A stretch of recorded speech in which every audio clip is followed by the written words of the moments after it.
All right, class. So starting with our cardiovascular lab today.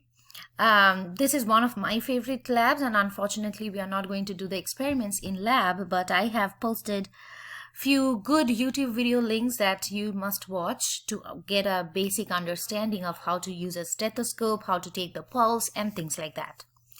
To start with, I would like to talk a little bit about pulse and heart rate. Are pulse and heart rate the same thing? No, they're not. The rate at which the heart contracts is the heart rate. So heart rate simply tells us how the heart is beating. That's your heart rate. For example, if you are exercising or doing a strenuous activity, your heart rate will be higher, as opposed to when we are lying down and relaxing, our heart rate will be very normal, right? So that's the heart rate, contraction rate of the heart.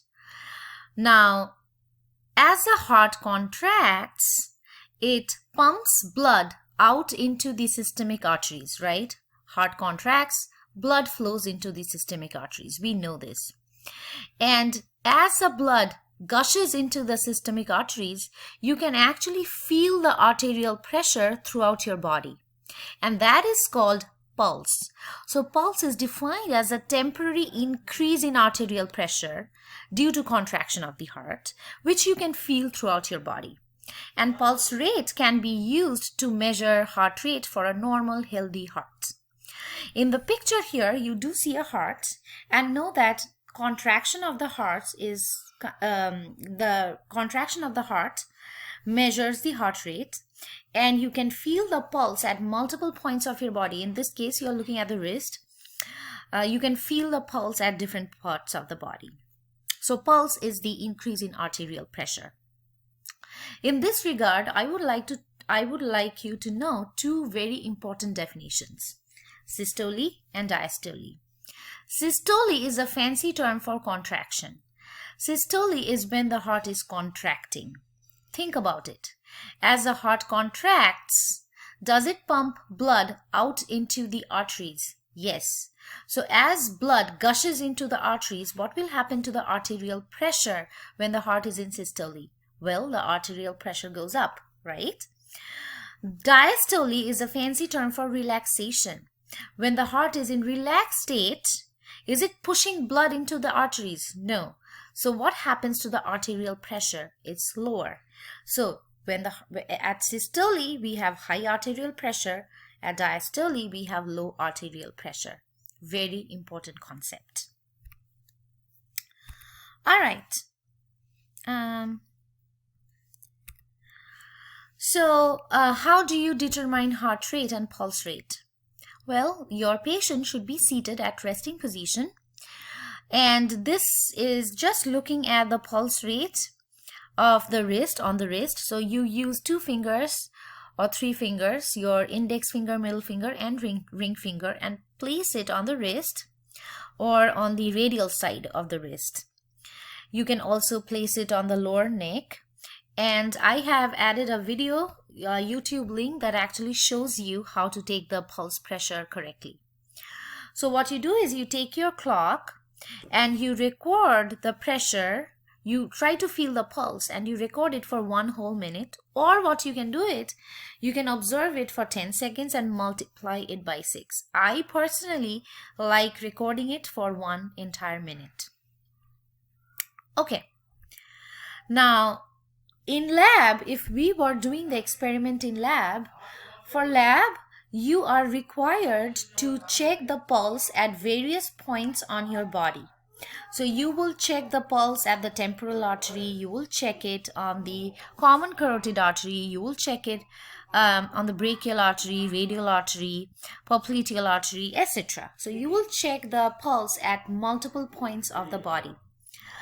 And I have added a YouTube link that actually shows how to do it, that actually shows you the landmark of how to find the popliteal artery, how to find the dorsalis pedis artery.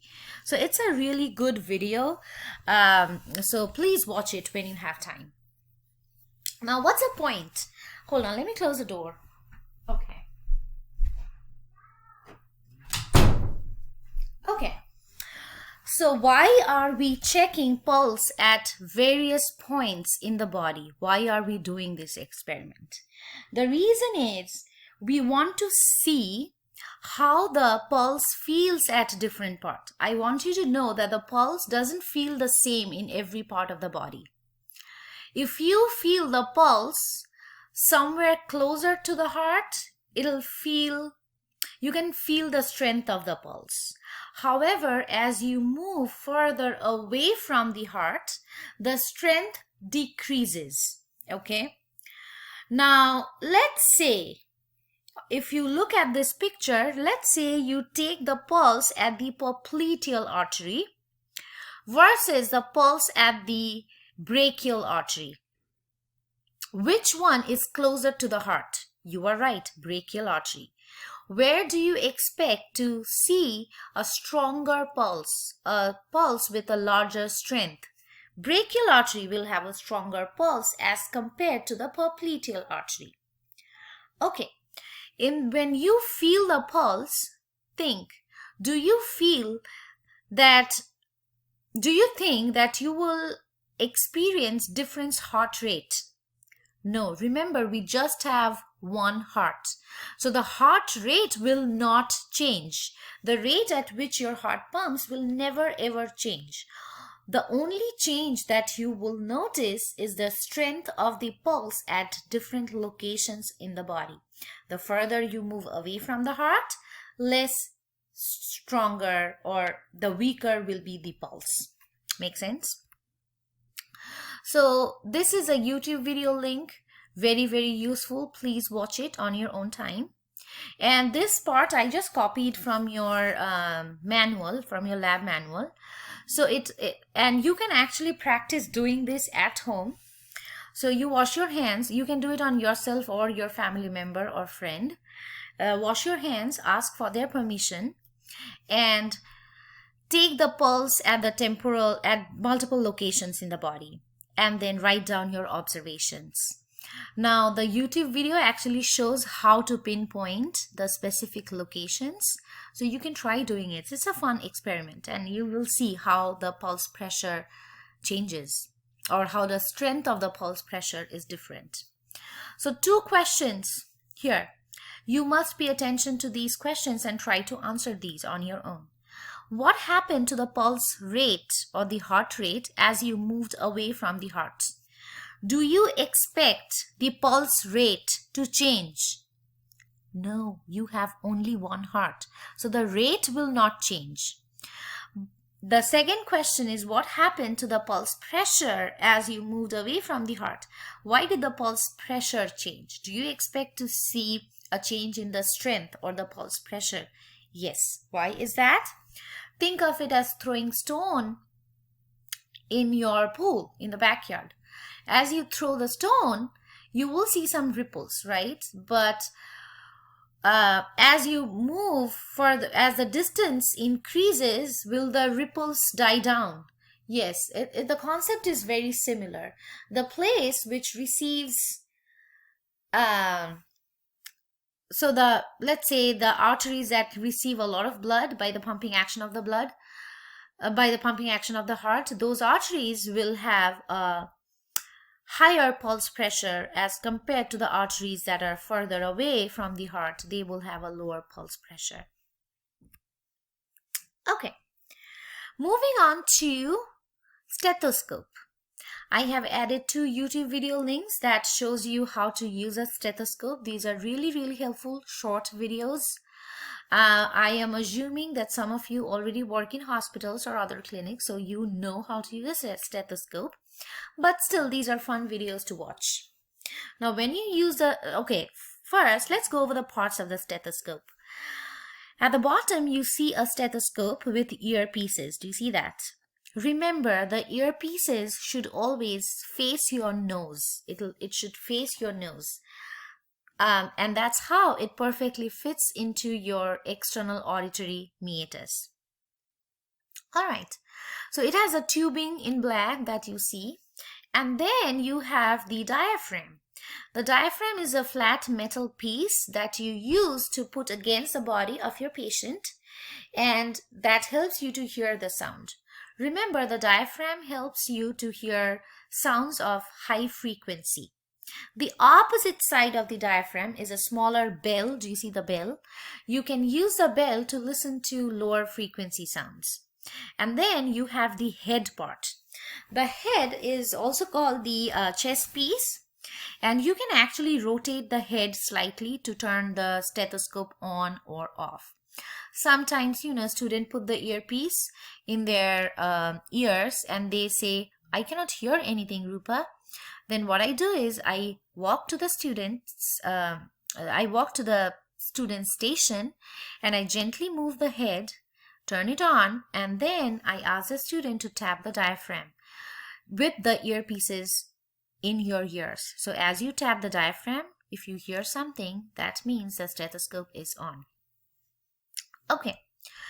For your practical exam or on your quiz, you might get a question like this. You might get a picture of the stethoscope and I can ask you, what's the function of diaphragm? Which way will you put the stethoscope on the patient? Will you put the diaphragm or the bell? Questions like this. Which way should the earpiece face? One thing, the stethoscope is used to listen to your heart sound, your sound of the lungs. You can also put it against your tummy to hear the different movements, your gut movements. So it's used to listen to the sounds of your body. All right. So we use a stethoscope to listen to heart sound, right?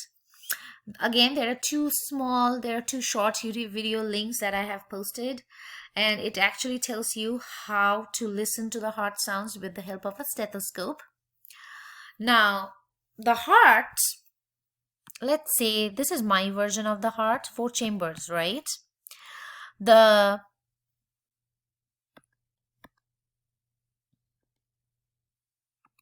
In between the, so this is the right atrium, right ventricle, left ventricle. You know this. The valve between the right atrium and the right ventricle is called tricuspid valve. And the valve between the left atrium and the left ventricle is called the bicuspid valve. Okay, those who took anatomy labs with me are familiar with this diagram. All right, and then there are 2 other valves. We have the pulmonary semilunar valve here and the aortic semilunar valve here. So this is the pulmonary semilunar valve and this would be the aortic semilunar valve.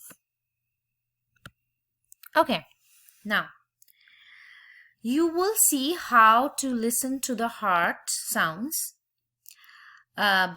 when you watch these videos. But the most important point here, when you hear with the help of a stethoscope, you should hear 2 main sounds. They are called lub and dub.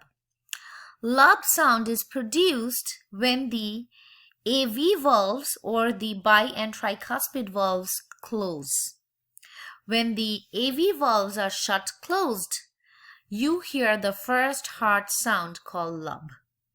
The second heart sound called dub is heard by closing of the pulmonary and aortic semilunar valves.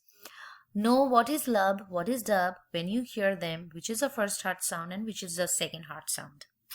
On this regard, I want you to know that the bicuspid valve, also known as the mitral valve, actually closes little sooner than the tricuspid valve, and the aortic semilunar valve closes little faster or sooner than the pulmonary semilunar valve.